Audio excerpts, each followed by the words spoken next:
A Rádio Rio de Janeiro leva até você Mediunidade e Obsessão. Um programa que se propõe tirar suas dúvidas sobre esses dois temas com base na doutrina espírita. Apresentação: Moisés Santos.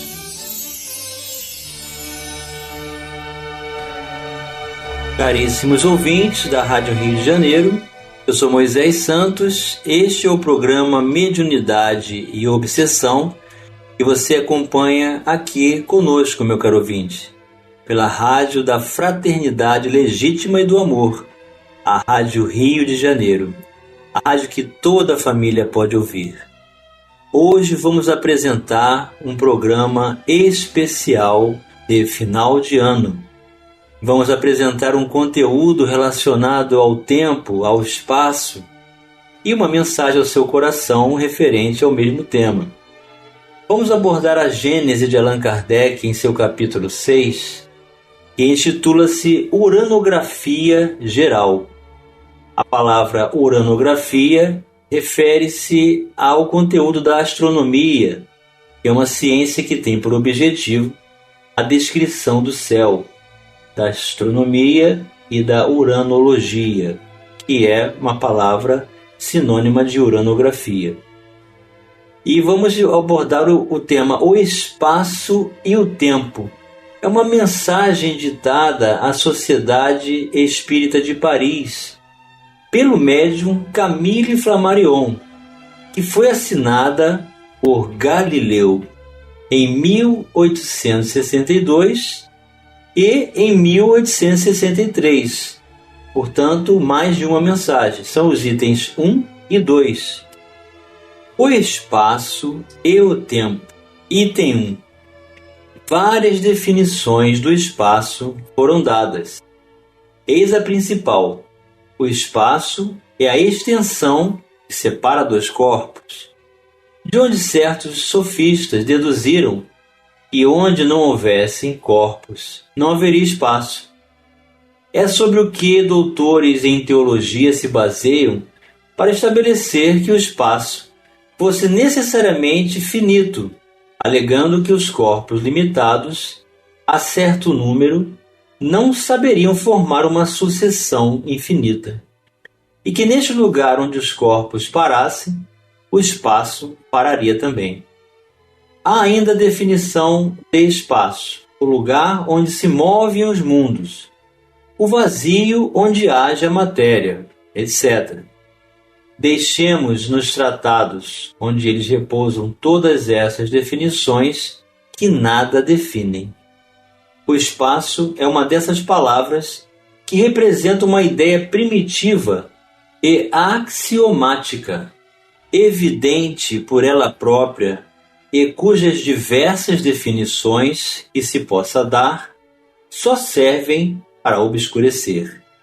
Sabemos todos o que seja o espaço, e só quero apenas estabelecer uma infinidade a fim de que nossos estudos ulteriores não tenham nenhuma barreira que se oponha às investigações de nossa visão. Ora, digo que o espaço é infinito. Pela razão, é impossível supor-lhe algum limite, e que apesar da dificuldade que temos de conceber o infinito, é-nos, portanto, mais fácil de caminhar eternamente no espaço, em pensamento, do que nos determos em um lugar qualquer, após o qual não encontraríamos mais extensão a percorrer. Para nos simbolizar, tanto mais que está limitado em nossas faculdades, a infinidade do espaço, suponhamos que, partindo da Terra, perdida no meio do infinito, sobre um ponto qualquer do universo, isto com a velocidade prodigiosa da faísca elétrica, que vence milhares de léguas por segundo, mal tenhamos abandonado tal globo, que tenhamos percorrido milhões de léguas, e encontrar-nos-íamos em um lugar onde a Terra nos apareceria sob o aspecto de uma pálida estrela. Um instante após, seguindo sempre a mesma direção, e encontrar-nos-emos entre as estrelas longínquas, que nos seja possível distinguir a posição terrena. E de lá não apenas a Terra estaria inteiramente perdida para a nossa observação, nas profundezas do céu, mas ainda vosso Sol, mesmo em seu esplendor, fica eclipsado pela extensão que nos separa dele. Animados sempre pela mesma velocidade do relâmpago, atravessamos sistemas de mundo, cada passo que avançamos pela vastidão, ilhas de luz etérea, vias estelíferas, paragens suntuosas onde Deus semeou mundos com a mesma profusão que semeou plantas nas pradarias terrestres. Ora, há somente alguns minutos que estamos caminhando e já centenas de milhões e milhões de léguas nos separam da Terra. Milhares de mundos passaram sob nossas vistas e, portanto, escutai, não avançamos em realidade um só passo no universo. Se continuarmos durante anos, séculos, milhares de séculos, milhões de períodos, 100 vezes seculares e incessantemente com a mesma velocidade do clarão, nós não teremos avançado mais. E eis, de algum modo, que nós tomamos, sob algum ponto para o qual dirigimos, desde esse grão invisível que deixamos e que se chama a Terra. Eis, pois, o que é o espaço. Do mesmo modo, o tempo, visto agora diante do item 2 que se segue atualmente, é definido na geometria sideral como sendo um parâmetro de posição. Como o espaço está em expansão, os seus pontos considerados fixos na realidade afastam-se do centro do universo por causa da dita expansão e, como tal, a cada tempo, ocupam uma posição distinta em referência ao centro cósmico. Erroneamente, é comum definir o tempo como sendo uma quarta dimensão, confundindo esta com o conceito de parâmetro. No espaço tridimensional, o ponto possui 3 parâmetros para definir sua posição relativa a um sistema de eixos cartesianos. Então, aqui na mensagem, Galileu está nos apresentando essa concepção do que vem a ser o espaço. Convidou-nos a caminhar na velocidade do clarão, que seria a velocidade da luz, adentrando em milhares de léguas, ele chama de léguas, poderíamos dizer medidas astronômicas, adentro do universo, e veríamos a Terra cada vez menor e mesmo distante, sem poder mais divisar a nossa morada, a Terra, ainda assim não teríamos caminhado um passo dentro do universo. Então, uma concepção muito interessante para nós admitirmos o espaço. O que é o espaço para o espírito, meu caro ouvinte? E no item 2, ele vai falar do tempo. O tempo, como o espaço, é um termo que se autodefine. Faz-se uma ideia mais justa estabelecendo-se sua relação com o todo infinito.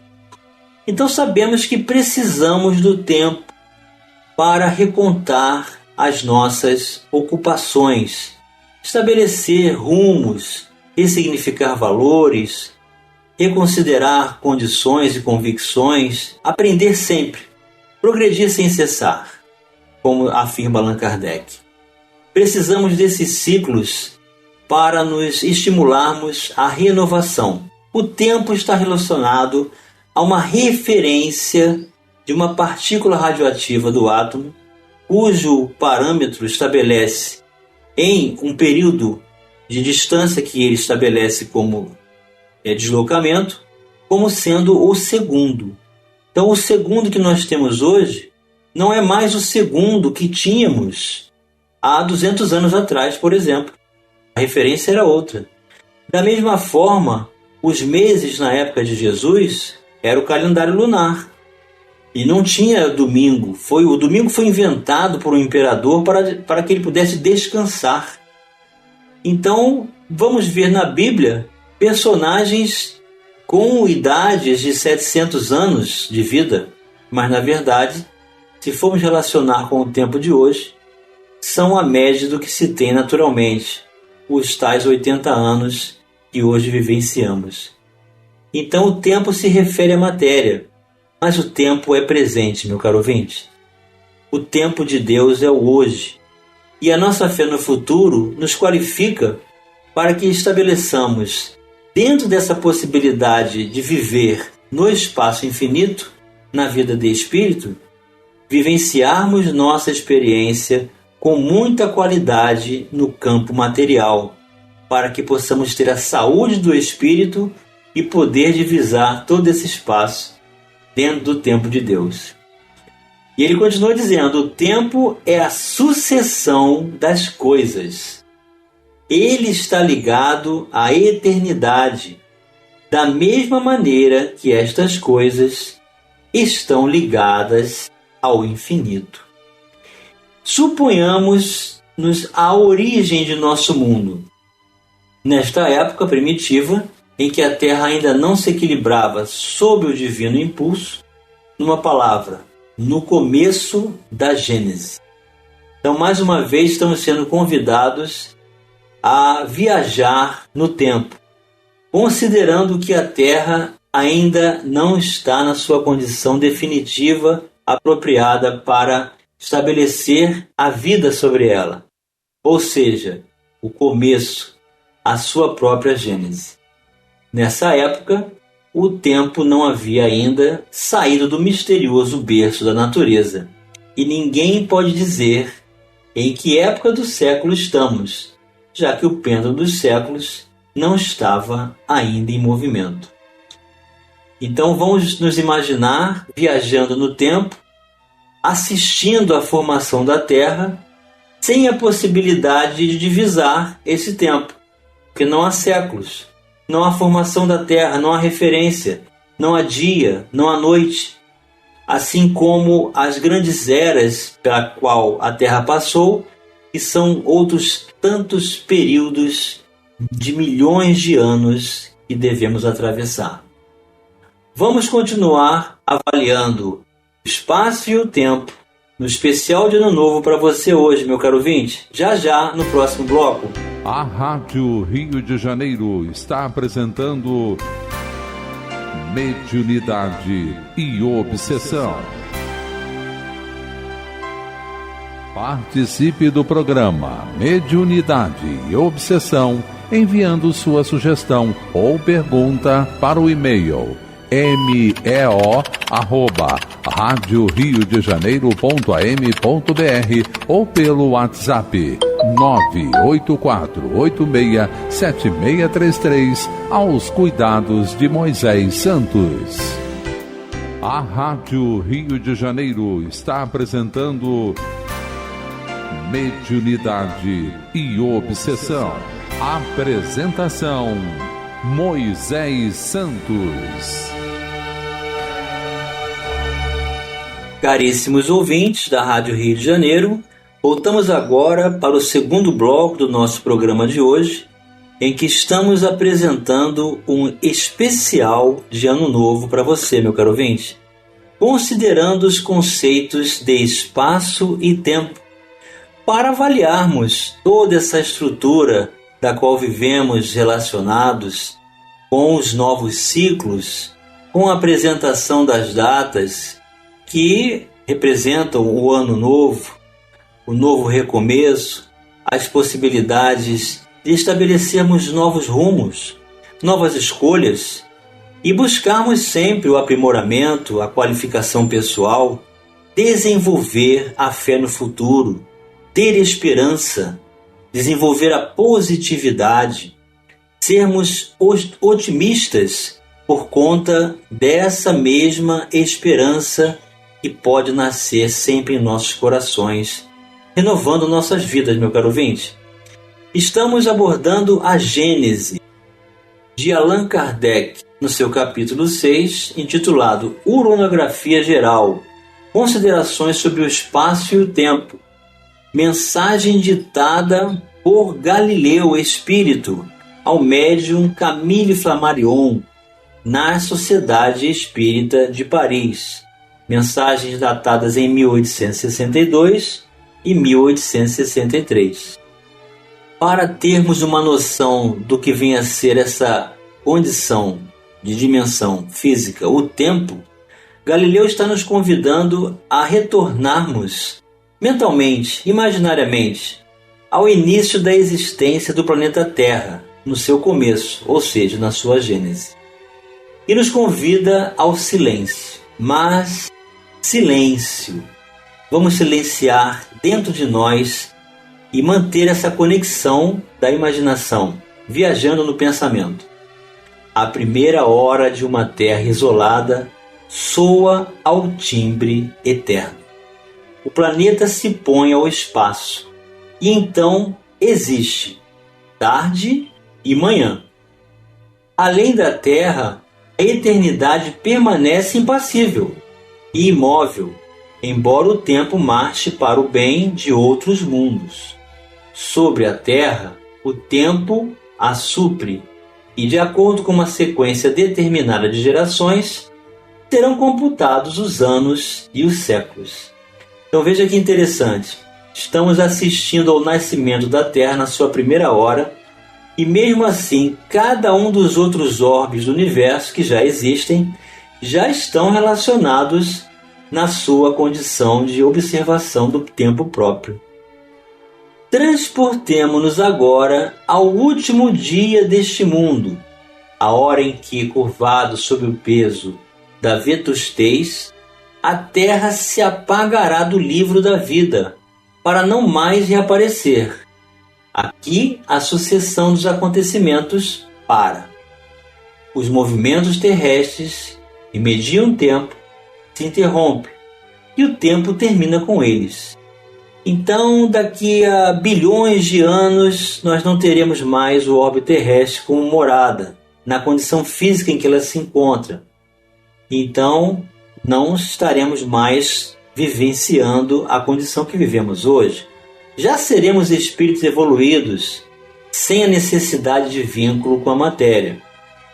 Esta simples exposição das coisas naturais que dão nascimento ao tempo, nutrem-no e o deixam se estender. Bastante para mostrar que, visto do ponto onde devemos nos colocar para nossos estudos, o tempo é uma gota d'água que cai na nuvem do mar e onde a queda é medida. Tantos mundos na vasta extensão, quantos tempos, diversos e incompatíveis. Alheia aos mundos, a eternidade somente repõe estas sucessões efêmeras e enche passivamente de sua luz imóvel a imensidão dos céus, imensidão sem borda e eternidade sem limites. Tais são as duas grandes propriedades da natureza universal.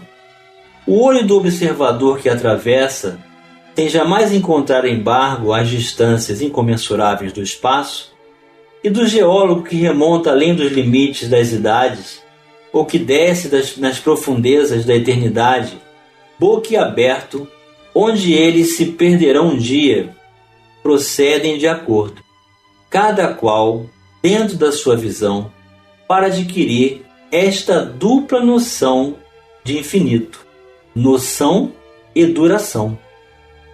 Ora, considerando esta ordem de ideias, se-nos-á fácil conceber que o tempo, não sendo senão a relação das coisas transitórias, e dependendo unicamente das coisas mensuráveis, assim tomando os séculos terrestres por unidade, amontoaremos milhares sobre milhares para formar um número colossal. Este número nunca representará apenas um ponto da eternidade, da mesma maneira que milhares de léguas juntas aos milhares de léguas são apenas um ponto nessa extensão.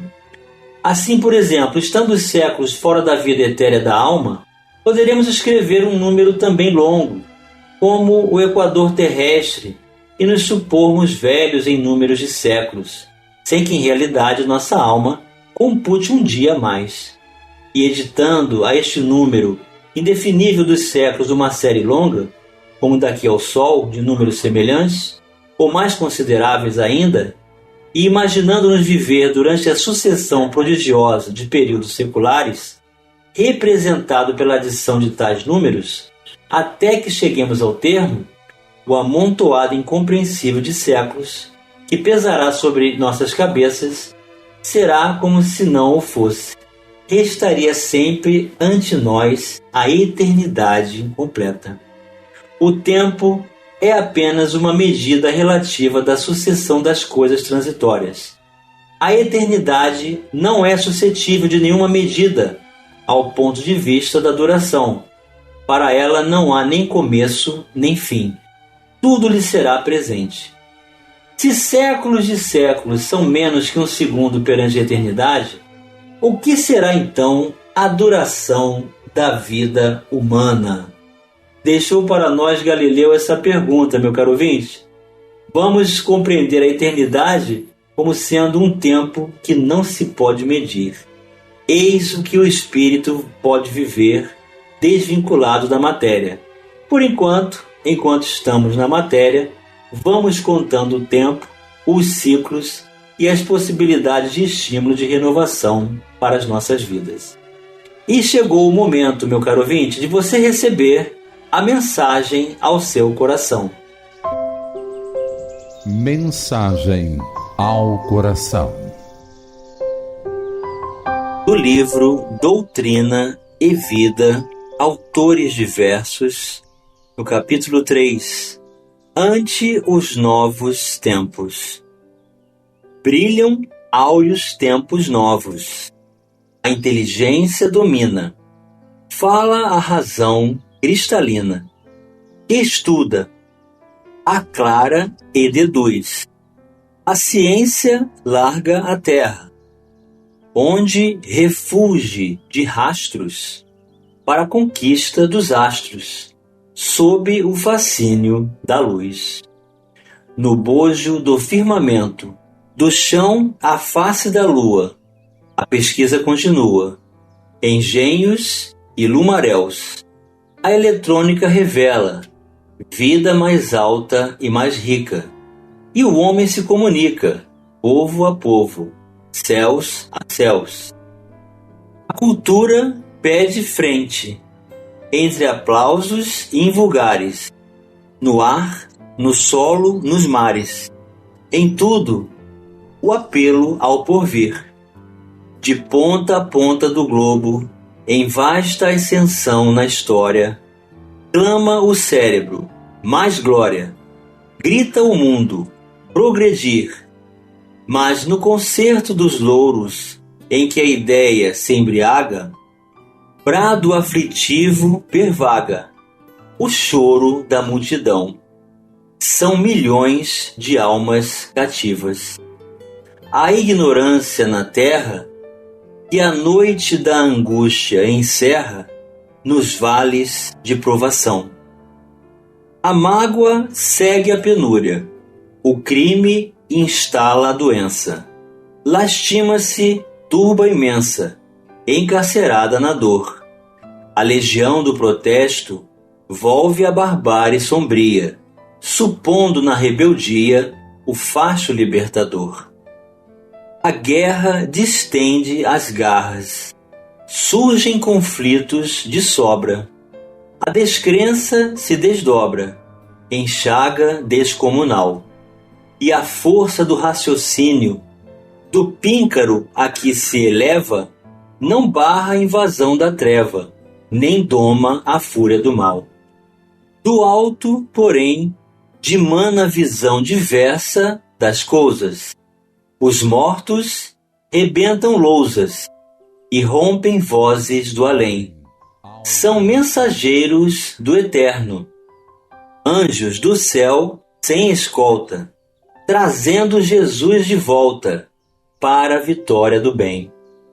Companheiros do Evangelho, que o vosso amor vibre puro, edificando o futuro nas leis excelsas do Pai.